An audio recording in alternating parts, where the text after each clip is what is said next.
دلوقتي عندنا ستوري تايم.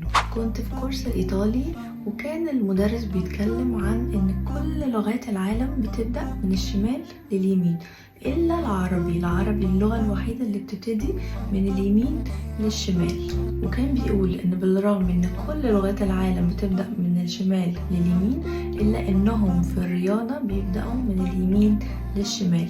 يعني في العمليات الحسابية لما بنيجي نجمع نطرح نضرب بأي لغة في لغات العالم بنبدأ كلنا من اليمين للشمال عشان أحاد عشرات مئات ألاف. فرديت عليه وأنا كده كل فخر إن إحنا أو العالم أعتقد إن هو بيتبع النظام العربي ده علشان مؤسس علم الرياضة أصلا كان عربي، الخوارزمي. والحقيقة ان العرب والمسلمين مش بس كانوا مؤسسين في علوم زي الرياضة والهندسة والفلك، لكن هم اللي حطوا البذور في كل العلوم الموجودة دلوقتي زي الطب وغيرها من كل العلوم.